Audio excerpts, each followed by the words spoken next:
25 juillet. L'inconfort de la chaleur humide de cette nuit-là n'avait pour égal que le bourdonnement incessant du vieux ventilateur de plafond. Le ton hypnotique des formes oranges sur les hauts murs symétriques semblait emprunté au casting de Shining. Et tout le reste dans cette pièce rappelait les décors rétro des films de Tarantino. Un vieux canapé en cuir marron aussi ridé que son propriétaire, mais bien mieux conservé, trônait au milieu de ce grand salon désormais aménagé en dernière pièce à vivre. Sarah était maintenant la seule personne que Denis voyait régulièrement. Elle était officiellement là pour lui faciliter la vie, bien que la manière la plus sincère de présenter la chose était qu'elle l'aidait à aborder sa fin le plus sereinement possible. Est-il imaginable d'affronter sereinement sa mort? Disons probablement avec le moins de difficultés possible en tout cas. Et voilà, monsieur Sémiac. Elle retira l'aiguille du bras meurtri et la déposa dans le bac en plastique qui trônait sur la tablette. L'homme ouvrit la paume de sa main pour y recevoir les cachets qu'il avala d'un trait.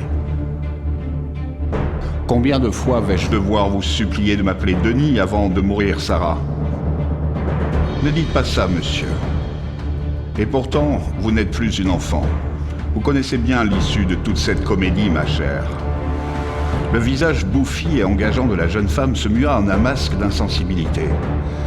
C'était certainement plus l'expression d'un réflexe de protection que du ressentiment. Il n'empêche que malgré ce que peuvent dire tous ces docteurs, je n'aime pas vous entendre parler ainsi. Et vous le savez. Déjà 3 semaines depuis sa sortie de l'hôpital. À en croire les diplômés en blouse blanche, il devait lui rester tout au plus la moitié de cela à vivre.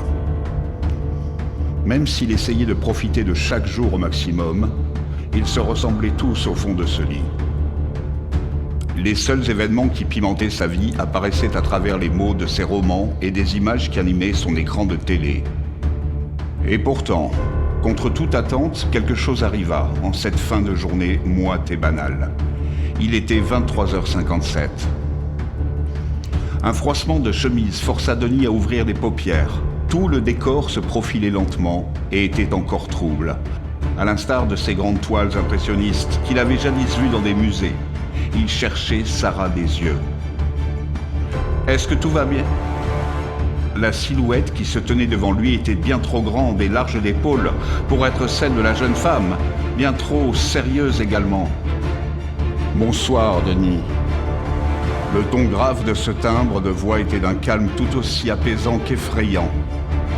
L'homme se saisit d'une chaise qu'il posa, siège en avant à côté du lit. « Il est temps pour nous de discuter, mon ami. » Minuit 2.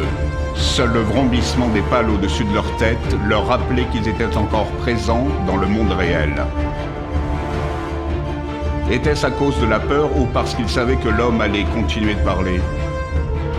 Dans tous les cas, Denis ne prononçait pas un mot.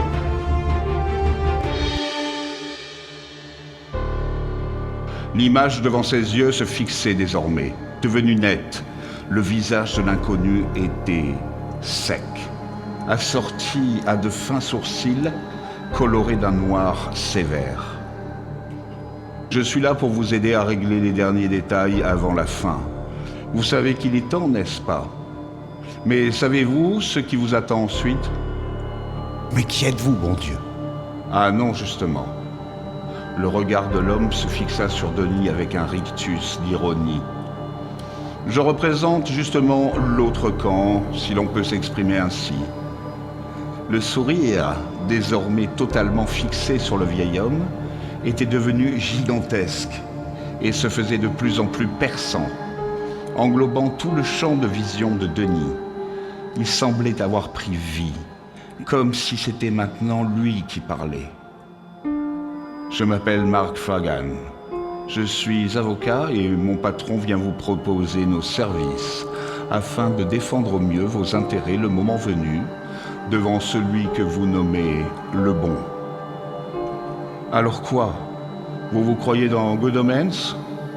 Je ne vais pas y passer la nuit, Denis, j'ai beaucoup à faire. Le choix est simple, mais vous devez décider.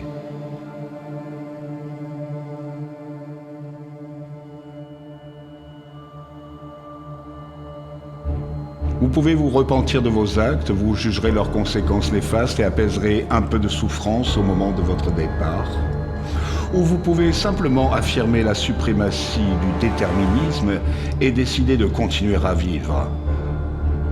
Pourquoi assumer la misère du monde? Le grand rictus englobait maintenant toute la pièce. En d'autres termes, c'est un cas de conscience que vous me posez là, hein?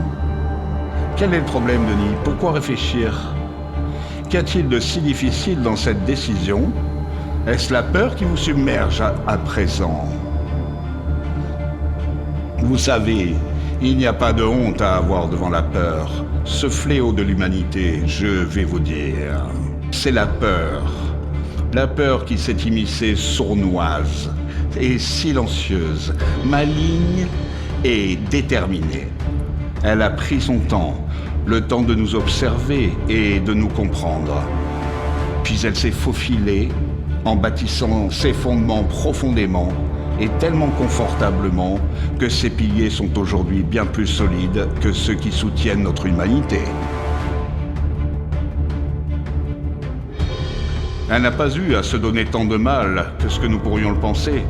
À vrai dire, il lui a suffi de s'installer aux côtés du noyau de notre propre nature. Et pendant que nous dévorions le fruit divin, elle patientait.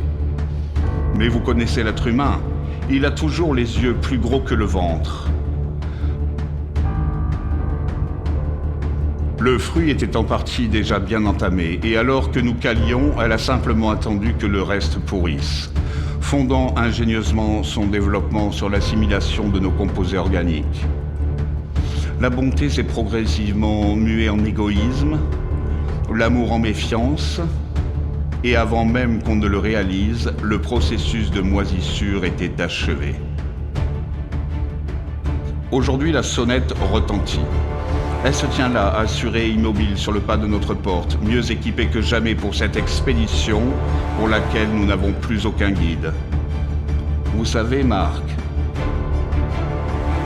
on pouvait déceler une pointe de défiance dans le silence qu'il posa après son nom. Il reprit.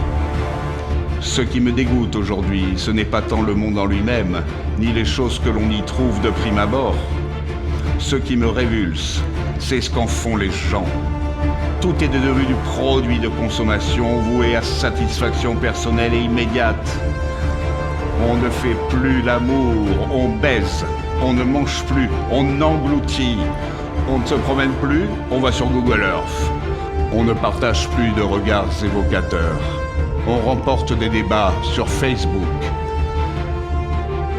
Et les nuages satellites sont remplis de nos moments de vie qui jadis se limitaient aux vieux albums photos plastifiés et aux magnets sur le frigo. Jamais nous n'avons été aussi ouverts sur le monde et recentrés sur nous-mêmes. À force de savonner les sentiments qui font de nous des humains, nous devenons une armée de robots en série, asservis et décérébrés.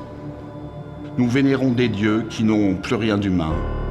Ils sont des chefs robots dans ce monde de circuits préconçus, monétisés, aseptisés, programmés. Qu'est devenue la justice? Qu'est-ce qui est juste face à la misère, au meurtre, à toute cette souffrance que notre planète recrache à chaque expiration? Tout ce que je sais, c'est que je suis fatigué. Je suis tellement fatigué de cette existence, de cette comédie. Faites-en ce que vous voudrez.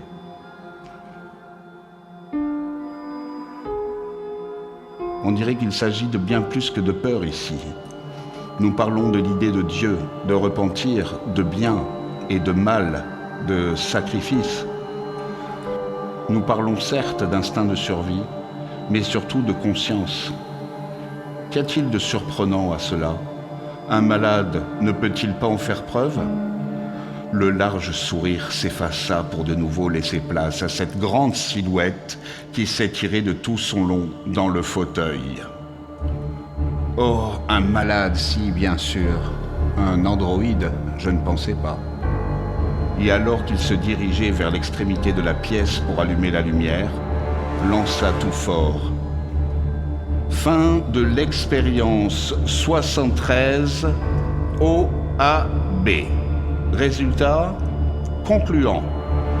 Il s'approcha de Denis, totalement confus et bouche bée, qui cherchait les caméras cachées dans la pièce pour mettre à nu cette mascarade.